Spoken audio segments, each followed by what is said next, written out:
What's up, guys? Today we are going to be looking at one of my replays, and this is a position 4 Earthshaker replay, and I'm just going to walk you through like the first 10 or so minutes and kind of show you how you need to be doing this whole like go behind the creep wave or behind the tower and like pull the lane up.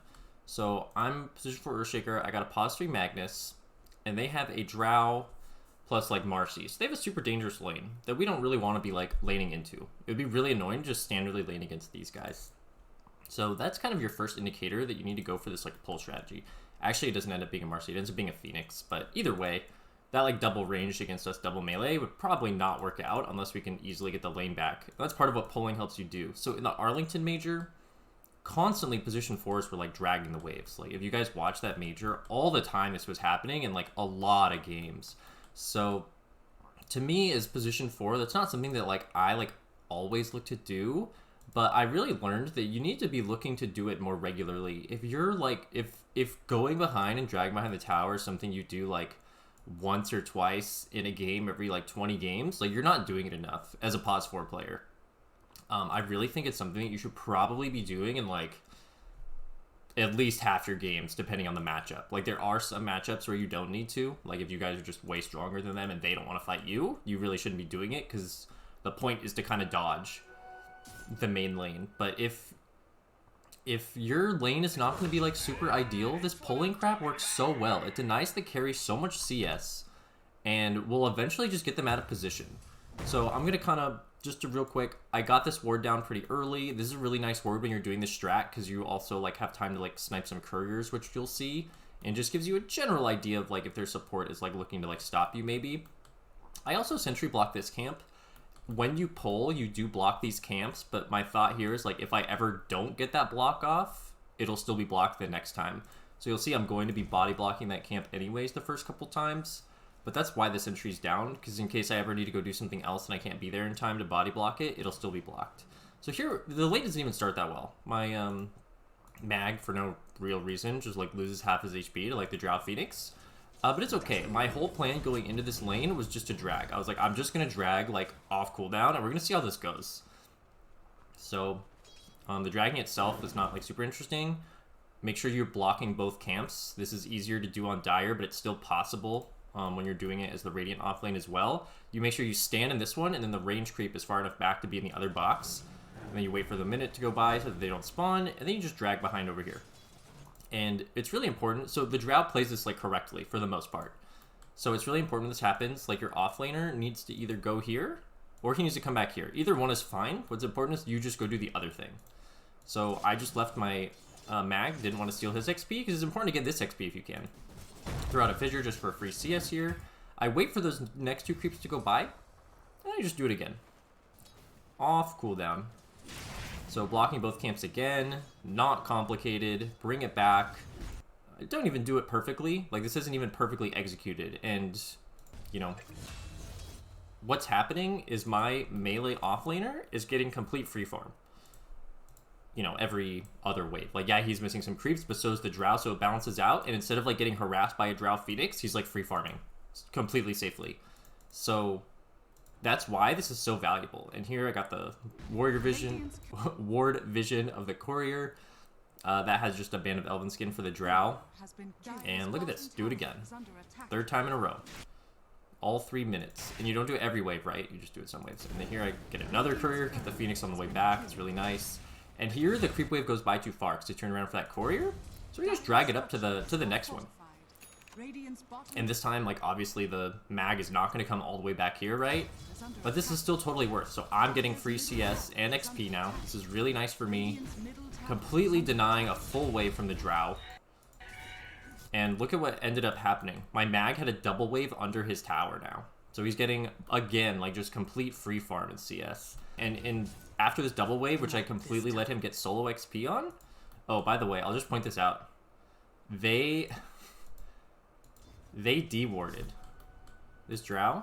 He's killing his own sentry here. They were checking to see if I had a sentry because this was blocked so often because they're trying to get a pull off. So I've just body blocked this every time. And they like wasted a sentry because they thought I had it blocked. So just, you know, a waste of gold for them. This is a super, like, I mean, this Drow is just not being careful enough. This is his boots. This is so important for this Drow in this lane to not be a threat. So it's actually a huge deal that I like kill this here. And given that the lane is up here now, I don't need to pull. And this is where this situation becomes like impossible for this drow. So I just pulled 3 times in a row.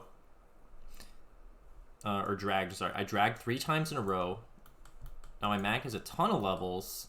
And now this drow has to be out of position if he wants to see us. And we immediately punish this. I don't know where the Phoenix is. Not really a big deal. He's not here. And we just get a kill on this guy.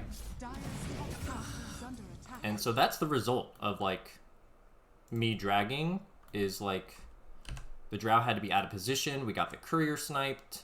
You know, my mag doesn't have a ton of CS, but neither does the drow, right? And now the drow's dying. Did get a body block, or see, this sentry did matter because I didn't body block it, but it's still blocked. And now the lane's pushed up. I don't have to do the drag crap anymore. I can just go for an easy pull. Just picked up the Tranquils so that I could like stay at full HP while I'm like kind of doing all this. And here again, I mean, we've got the lane drag back with the pull, and this is just another easy kill. And this mag actually was level 6. Did he get it off this camp? No, he's already level 6. I mean, which is just an insane timing. I think level 6 for the offlaner at 540 is like ridiculous. Like, he's at the same level as like these mids.